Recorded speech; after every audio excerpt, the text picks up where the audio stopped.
And let's get them out. But they seem to be pretty nice. So what we have here is what it is, the month and year that it went into storage, and the location of it, and then the quantity. Let's check this out. I'm not sure exactly how I'm going to utilize it right now. Let's find out what the shapes are. It says tri-tip steaks and that they're raw. So we will treat them like they're raw. These are some of the thicker, older bags that we use that didn't have the pleated bottom on there, the stand-up ones. But they seem to be pretty nice. And let's get them out. Okay. Yeah, they have pretty much no smell to them. So I'm going to rehydrate with some beef broth. It's some Better Than Beef bouillon and added to a little bit of water. Now, what do I want to use these as? I think I just want to cut them up into thin pieces and cook them that way. And of course, thin pieces will rehydrate easier. So I can cut them before I rehydrate. That always amazes me. Okay, so I think I'm going to, just thin pieces, and I'm going to make fairly small pieces. And I suppose you could crumble it, cut it up into small pieces for stew. So I just want to do some little chopped pieces for a beef snack.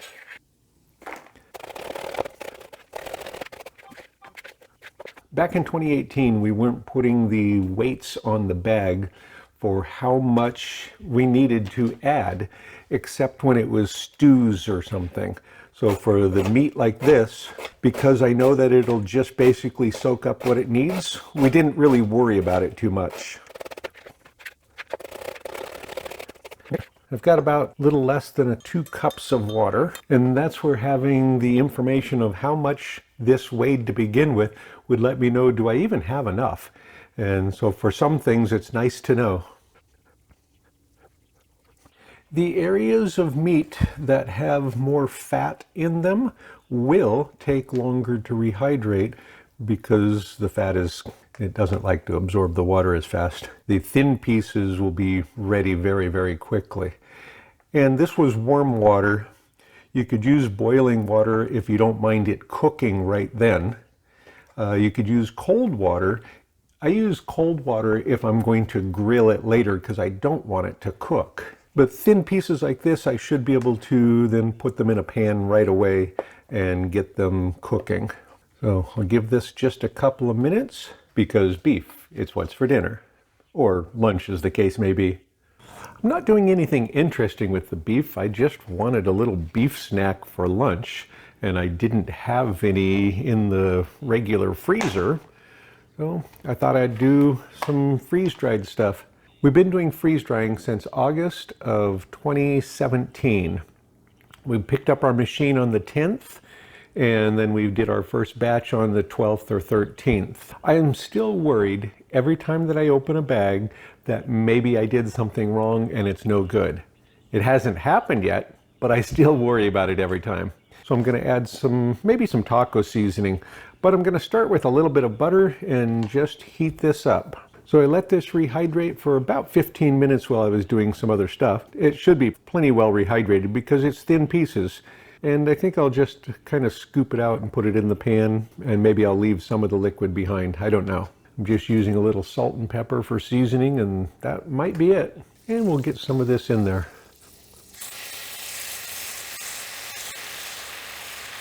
And I'm kind of crowding the pan so they're going to not really get browned well at first, but I'm not really worried about that. I just wanted some beef for lunch.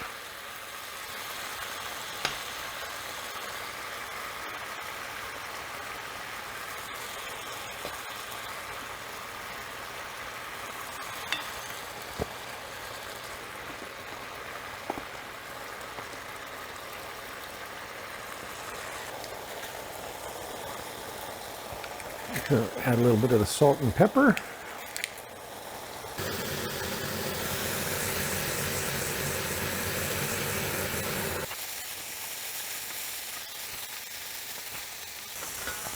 I'm going to cover that for just a few seconds. Wow, that isn't the right lid.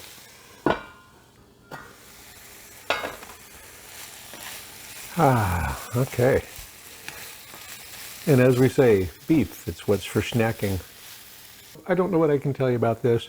People always say, well, how does it taste? It tastes like the beef that it was before it was freeze-dried.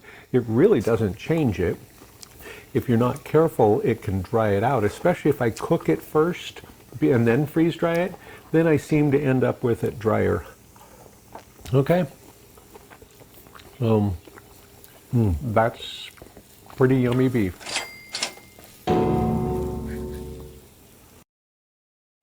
I don't think there's a right way or a wrong way to store your items as far as how you track them.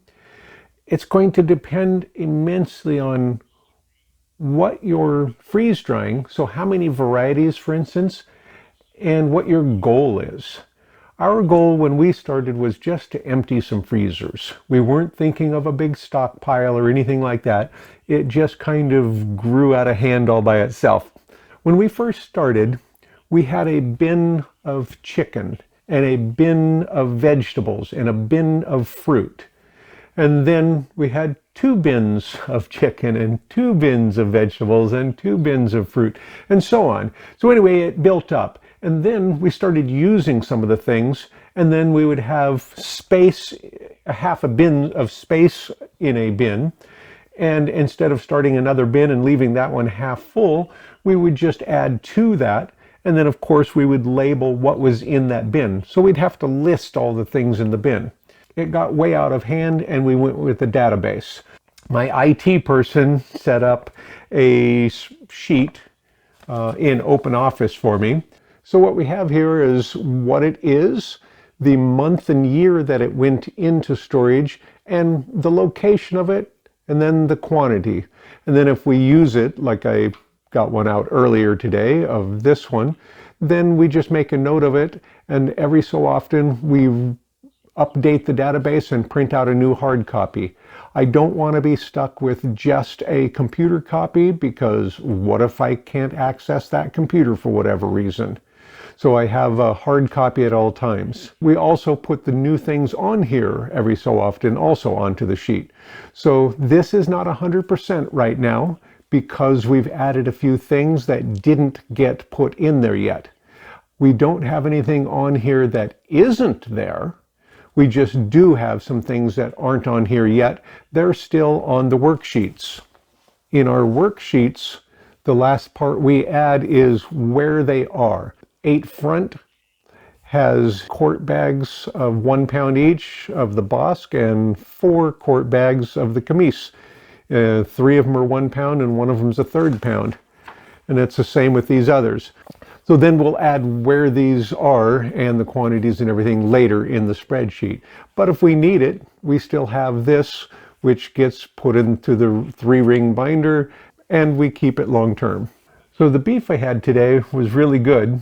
And we got some beef on sale, so he's going to do some replacement, which is why I wanted to test some of the older beef to make sure that it was still doing well. And it was perfect.